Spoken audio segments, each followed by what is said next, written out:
Yeah, I know this came out a while ago, but you're here, I'm here, so let's just talk about 12 Strong. A movie that is perfectly fine, but would have fared better if it came out, say, a decade ago. Because what it amounts to is a pro-US military and pro-Middle Eastern invasion propaganda movie. And what do you know, this movie was conceived about 10 years ago by producer Jerry Bruckheimer under a project called Horse Soldiers, but would later be remade into the movie called 12 Strong, which is the new that has now been released into our local multiplexes. The story follows a soldier who looks like Chris Hemsworth, who was going to have a career as a member of a military staff, but then has the urge to go neck deep into the fighting after 9/11 happens. As a result, he's put in charge of leading the first American strike in Afghanistan that amounts to meeting with the Afghani resistance force that is open to being allies with the US in order to root the Taliban and Al-Qaida out of the country. So yeah, this is basically a revenge movie, but the victim here is America, and the motivation for vengeance is 9/11. So less I spit on your grave and more I spit on your flag, I guess. As I said, probably would have played better to American audiences a decade ago because now we have the gift of hindsight and know that while 9/11 was a terrible tragedy with a catastrophic loss of life, the whole pro-invasion angle is thematically and factually problematic because knee-jerk invading Afghanistan in a blood rage without any forethought or strategic planning ahead for how to deal with civilians, factions, and foreign terrain was about as good an idea as letting the Tasmanian devil loose in a chicken coop. Possibly in the mid to even late 2000s, this plot would fly without much criticism, say from hardcore anti-invasion activists and liberals, but now that the general public knows and for the most part understands why the immediate invasion was very problematic, a movie more or less glorifying any aspect of this colossal military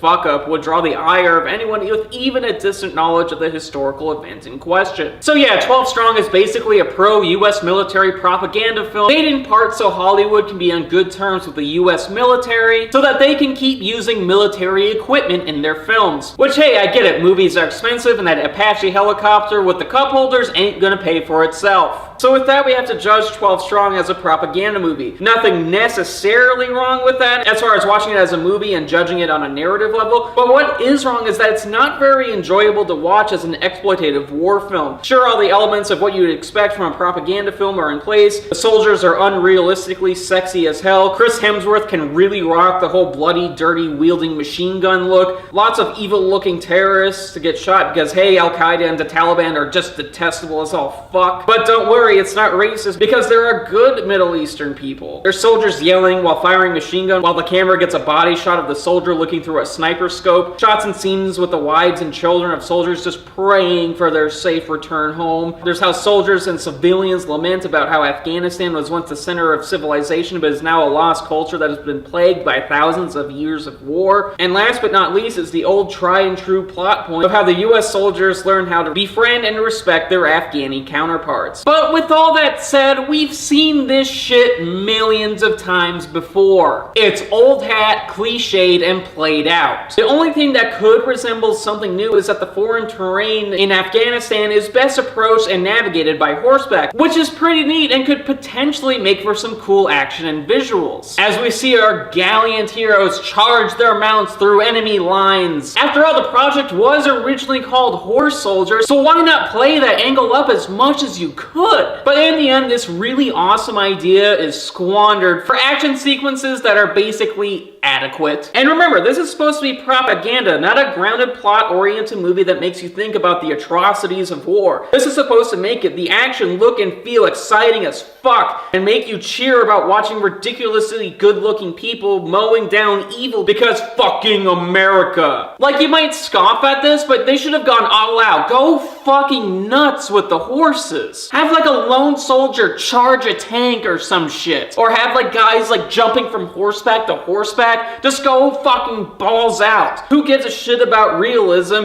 Even if it is based on a real story, I'm pretty sure that those heroes would have loved to see that shit. And this movie already sure as hell ain't going for realism. That's why they cast Chris Hemsworth in the lead role. A man that by law and doctrine should not be wearing a shirt. Look, all I'm saying is someone were to make my life into a film adaptation, I want it to be as ludicrously awesome as possible. Historical accuracy be damned. But unfortunately, 12 Strong had this great opportunity and just didn't show up.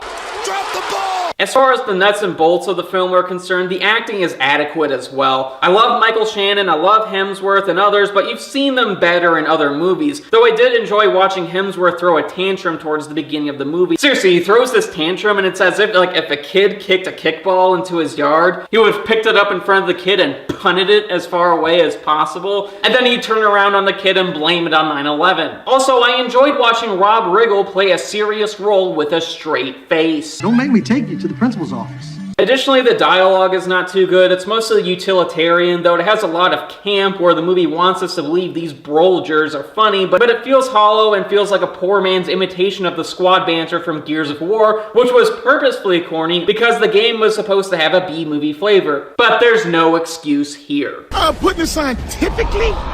We need to blow his brains out his ass! Additionally, there's one other thing I kind of want to point out because it's really, really odd that this US pro-military propaganda movie makes a point to emphasize that 9/11 could have been averted if we had just listened to our good friend and conscientious masturbator, Vladimir Putin, who is really looking out for our best interests. I bring this up because the military and the US government are very stingy about how Hollywood portrays them in film. Like, they have pulled their support, their funding, as well as their use of their equipment over creative differences that made the US government look bad. And yet the movie made a point to say that 9/11, one of the most catastrophic attacks on US soil, could have been averted by our greatest geopolitical foe. Take from this what you will. Even with that weirdness out of the way, this movie is merely watchable. The visceral, brain-dead nature of the decently shot action sequences will hold your interest, and the movie is paced appropriately, but truly it's an unnecessary watch, and time spending viewing it could instead be spent on writing that novel you keep putting off. And those of you who can't stand propaganda will hate this regardless. Which brings us to our final verdict. The final score for 12 Strong is 12,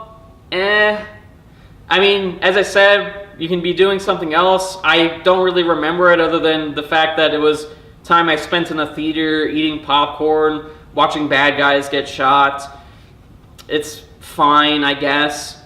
Just, very forgettable. To the point that I don't even know what I'm talking about anymore. Please like, share, subscribe, and comment if you like this review, and I will see you next time.